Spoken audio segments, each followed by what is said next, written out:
السلام علیکم ورحمۃ اللہ وبرکاتہ۔ بسم اللہ الرحمن الرحیم۔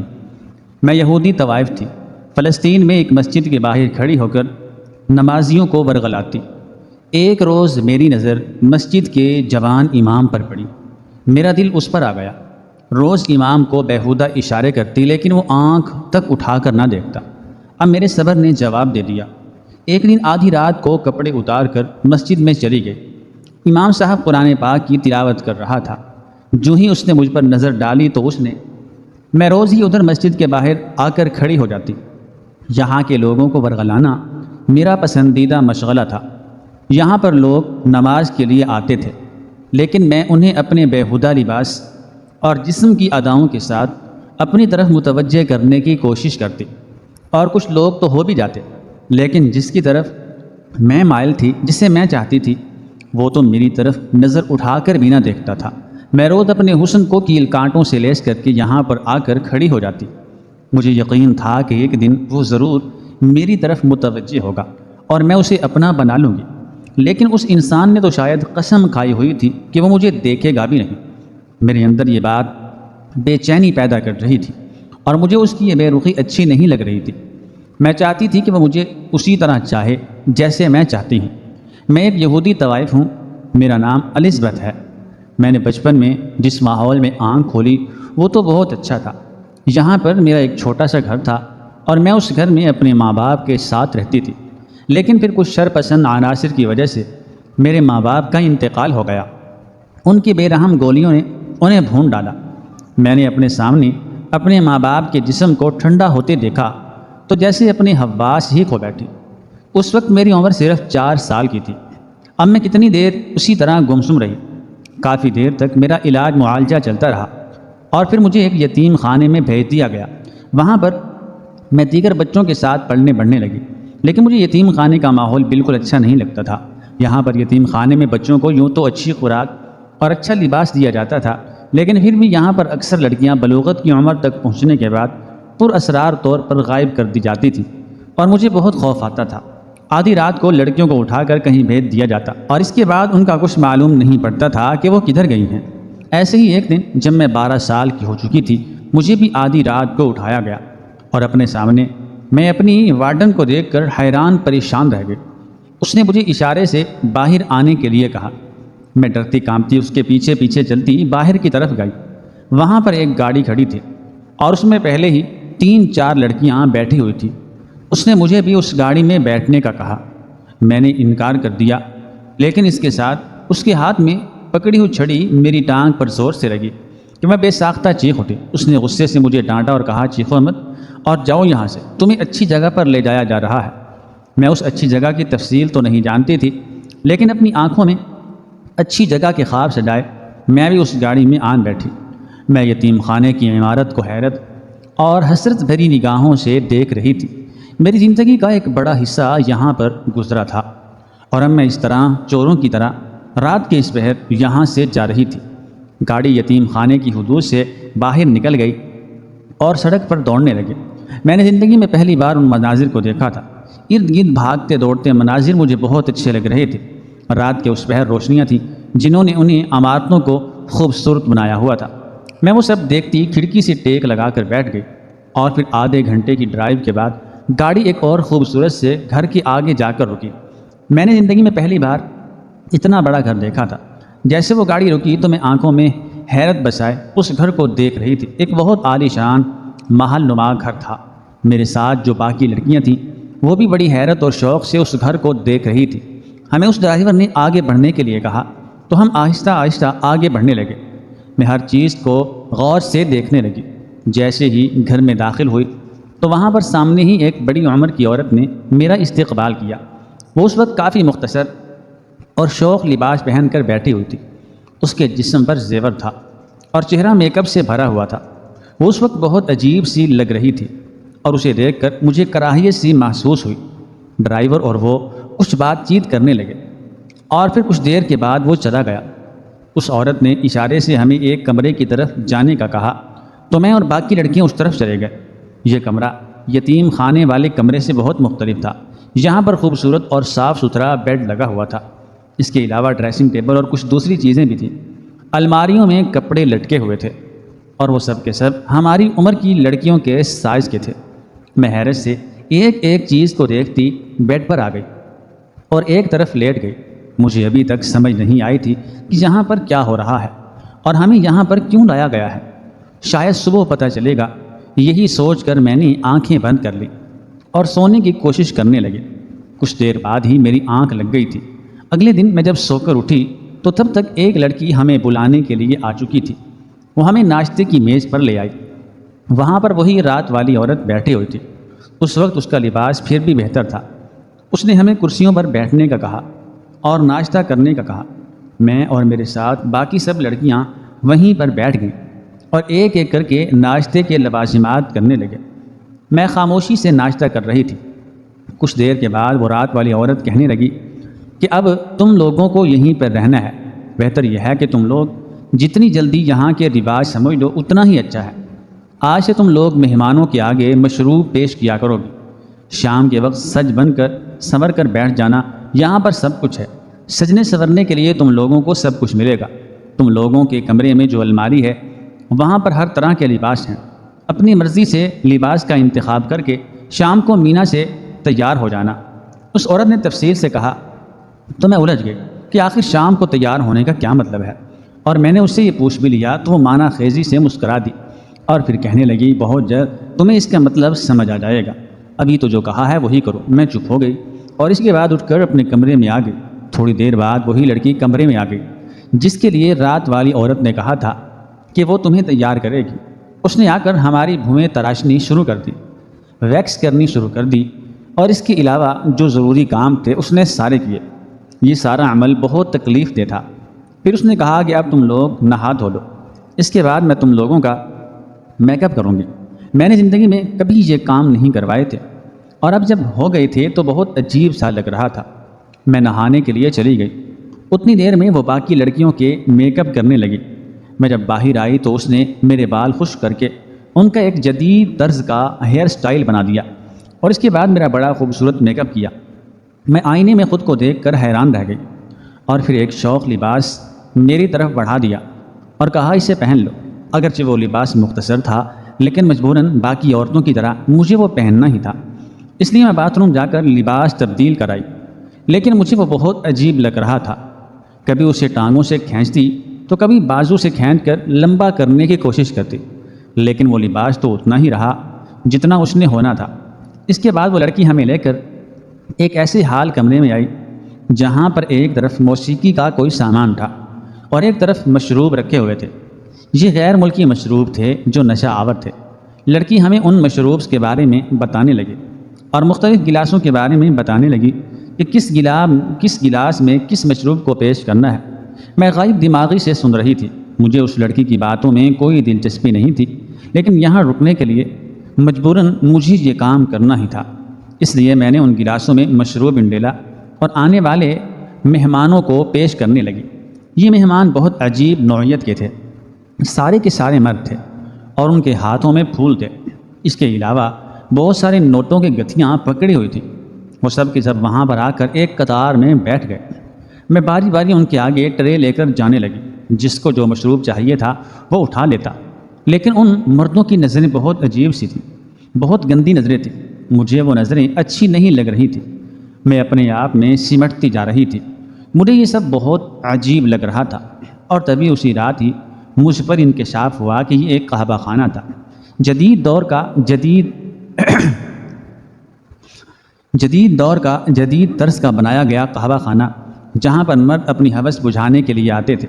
یہاں پر عورتوں کی تعداد کافی زیادہ تھی، اور انہیں جو عورت پسند آتی وہ اسے اس کی مرضی کی قیمت دے کر ایک رات کے لیے خرید لیتے۔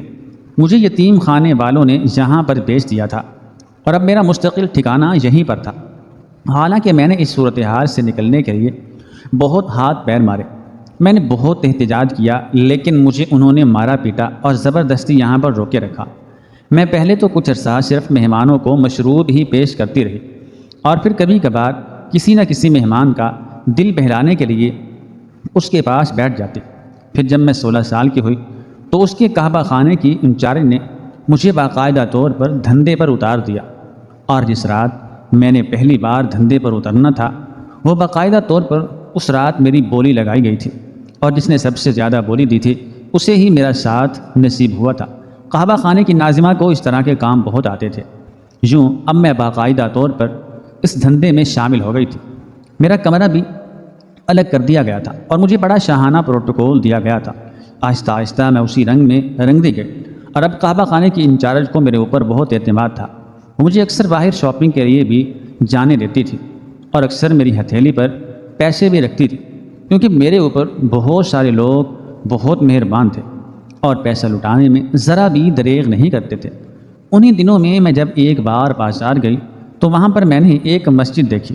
میں نے چونکہ اس وقت مختصر سا لباس پہنا ہوا تھا تو میں مسجد کے دروازے پر کھڑی ہو گئی، اور وہاں کے آتے جاتے لوگ میرے جسم سے اپنی آنکھیں سینکنے لگے، اور مجھے یہ سب بڑا اچھا لگ رہا تھا۔ میں کافی دیر وہیں پر کھڑی رہی اور پھر واپس اپنے قحبہ خانے پر لوٹ آئی۔ لیکن آج میں نے جو مسجد کے باہر کیا اس سے مجھے بڑی دلی تسکین ملی، اور مجھے یہ سب کر کے بہت اچھا لگا۔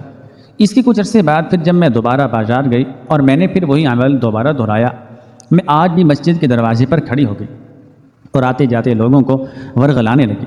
وہ سب میری ادائیں اور میرے جسم کے جلوے دیکھ دیکھ کر اپنی آنکھوں کو تسکین پہنچا رہے تھے۔ کچھ نے تو آ کر میرے پاس مجھے چھونا بھی چاہا، لیکن اس کی اجازت میں نے نہیں دی، کیونکہ جب تک پیسے ہاتھ پہ نہیں رکھے جائیں گے تب تک کوئی چھو نہیں سکتا۔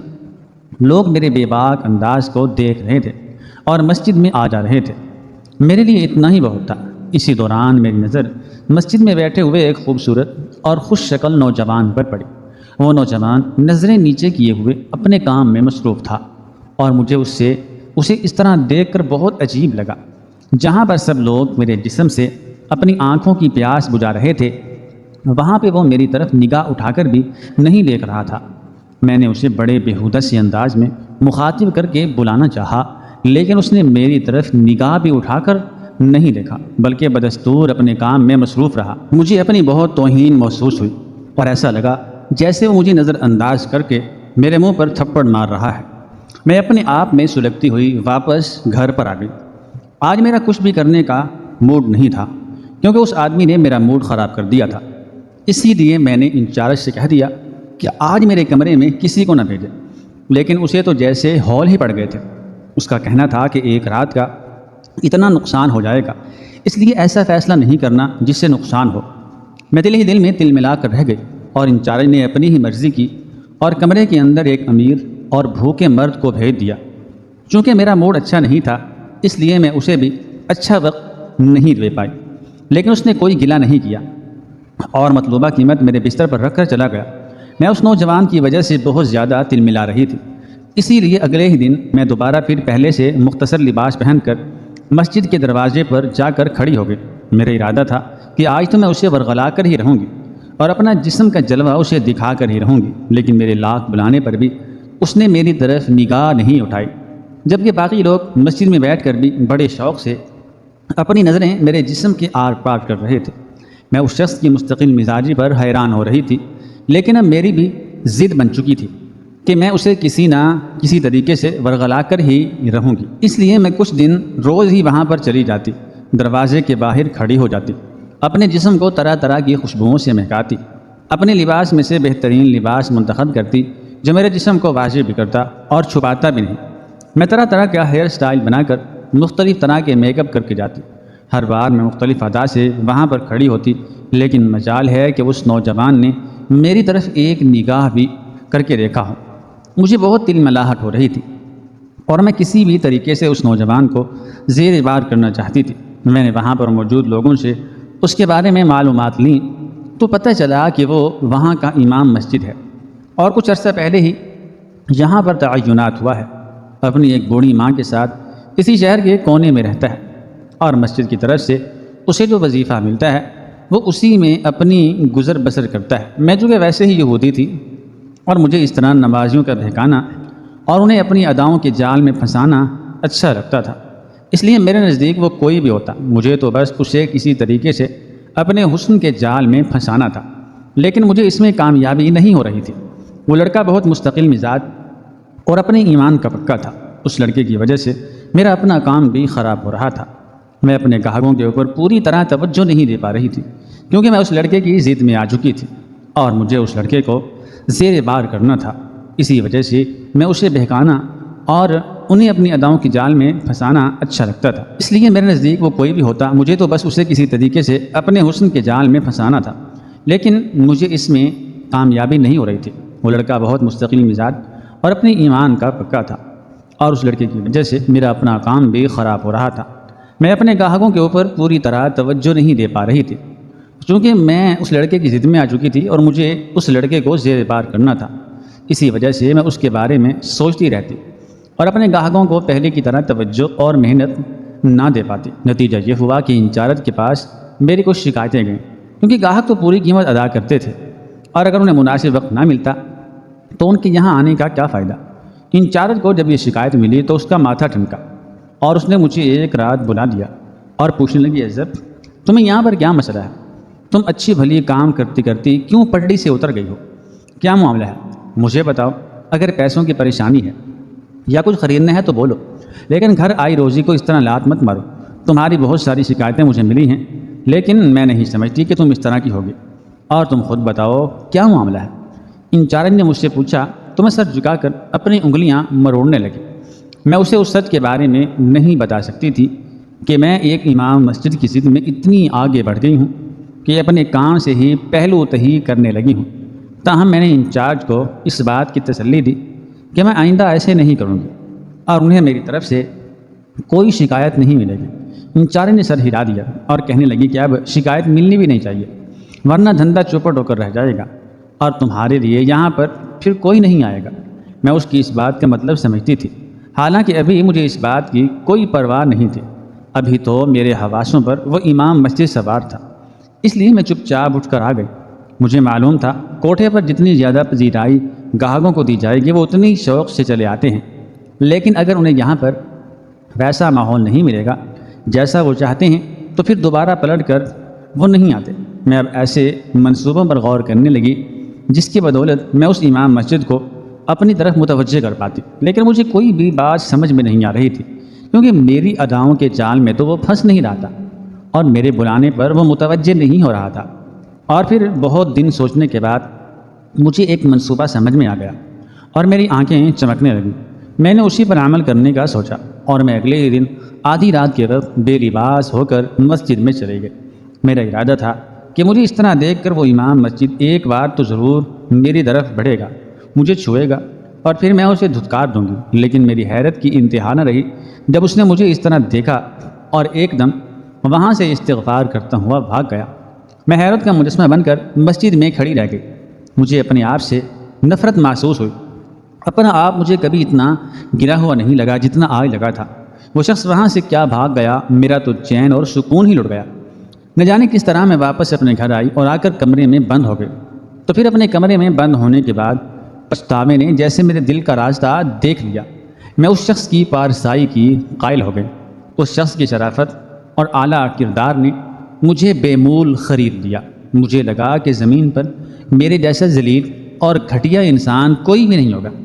میں نے اس شخص کے نیک کردار کی وجہ سے اس کے دین کا مطالعہ کرنا شروع کر دیا۔ یہ کام ابھی میں چھپ چھپ کر رہی تھی، لیکن نہ جانے کس طرح انچارج کو اس کی خبر ہو گئی، اور اس رات اس نے مجھے بہت مارا اور مجھے طرح طرح کی دھمکیاں دے کر کہا کہ اگر تم نے اب اپنے دھندے سے پیچھے ہٹنے کی کوشش کی تو مجھ سے برا کوئی نہیں ہوگا۔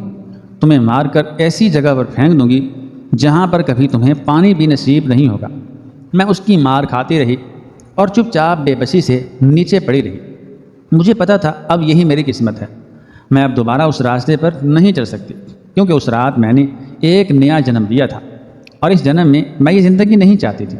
میں جیسے جیسے امام مسجد کے دین کا مطالعہ کر رہی تھی میرے دل کی حالت بدلتی جا رہی تھی اور مجھے اس کا دین اچھا لگنے لگا تھا۔ میں اسی وجہ سے اس کی نیک سیرت اور اعلیٰ کردار کی قائل ہو گئی تھی۔ انچارج نے جب میرا اس طرح کا رویہ دیکھا تو اس نے مجھے دھمکایا اور پھر بہت سمجھایا، لیکن میرا دل اب اس دھندے کی طرف راغب نہیں ہو رہا تھا۔ اس لیے میں نے اسے صاف صاف منع کر دیا اور کہا کہ تم مجھے مارنا چاہتی ہو تو مار لو، لیکن میں اب یہ کام نہیں کروں گی۔ میں نے جتنا کام کرنا تھا نا وہ کر لیا، اب میرا دل نہیں مانتا اور میں دوبارہ اس راہ پر نہیں چل سکتی۔ میرے دو ٹوک انداز کو اس نے محسوس کر لیا تھا۔ میرے اندر کا باغی پن اب چہرے پر آ گیا تھا اور انچارج کو بھی سمجھ لگ گئی تھی، اسی لیے وہ چند لمحے کھڑی مجھے دیکھتی رہی اور پھر وہاں سے چلی گئی۔ اگلے دن مجھے ایک لفافہ ملا۔ یہ لفافہ انچارج کی طرف سے تھا اور اس میں کچھ رقم تھی۔ انچارج کی طرف سے یہ پیغام تھا کہ اگر تم یہاں سے جانا چاہتی ہو تو یہ رقم لو اور آج کی آج یہاں سے چلی جاؤ اور دوبارہ کبھی یہاں پر مت آنا، لیکن اگر تم یہاں پر رہنا چاہتی ہو تو پھر تمہیں اسی طرح رہنا ہوگا جیسے پہلے رہتی ہے۔ میں نے رقم کا وہ لفافہ ہاتھ میں پکڑا اور کچھ لمحے سوچا اور پھر چپ چاپ وہاں سے نکل آئی۔ اس رقم کے لفافے کو میں وہیں پر رکھائی تھی، مجھے وہ نہیں چاہیے تھا۔ میں وہاں سے نکل تو آئی تھی لیکن اب مجھے پتہ نہیں تھا کہ میں کس طرف جاؤں گی۔ اور پھر اچانک مجھے عورتوں کے بنائے گئے فلاحی ادارے کا خیال آیا۔ میں اسی طرف چل پڑی۔ ہم اکثر یہاں پر فنڈ وغیرہ بھیجتے ہوتے تھے، اس لیے مجھے اس فلاحی ادارے کا پتہ تھا۔ وہاں پر آ کر میں نے اپنی رجسٹریشن کروائی اور وہاں رہنے لگی۔ میں اب اس امام مسجد کے دین کا مطالعہ کر رہی تھی اور ساتھ ساتھ اسے ڈھونڈ بھی رہی تھی، لیکن مجھے کہیں پر وہ نہیں ملا۔ میرے جاننے میں آیا تھا کہ وہ اس گھر کو بھی چھوڑ گیا ہے جہاں وہ پہلے رہتا تھا۔ مجھے خود پہ شرمندگی ہوتی تھی کہ میں نے اسے اتنا تنگ کیا کہ اسے اپنا گھر چھوڑنا پڑ گیا۔ تاہم میں نے اب اسلام قبول کر لیا تھا۔ اب پورے دل اور رضامندی کے ساتھ میں اسلام کے اصولوں پر عمل پیرا ہونے لگی تھی۔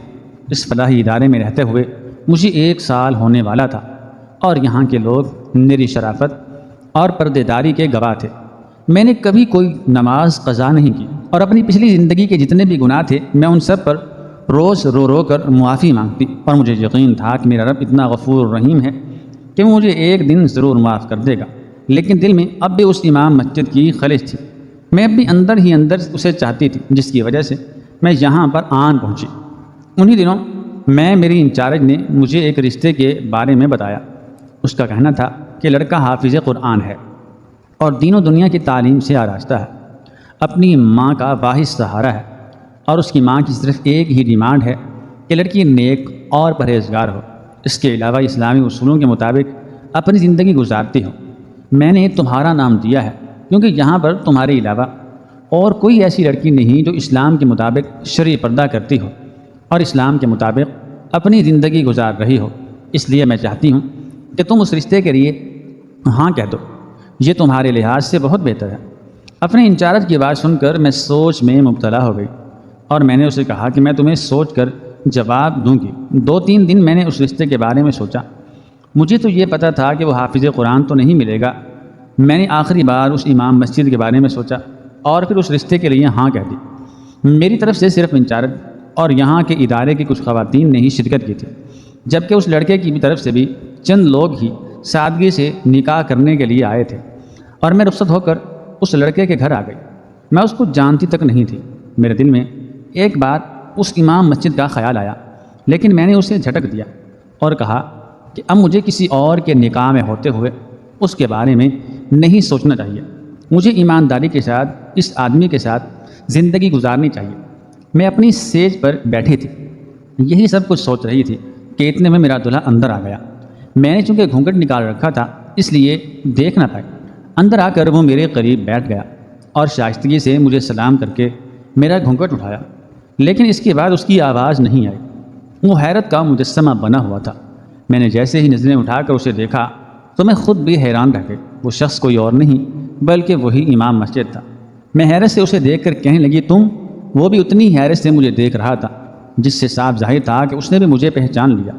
وہ کہنے لگا مجھے نہیں معلوم تھا کہ تم ہی وہ لڑکی ہو جسے میری ماں نے منتخب کیا۔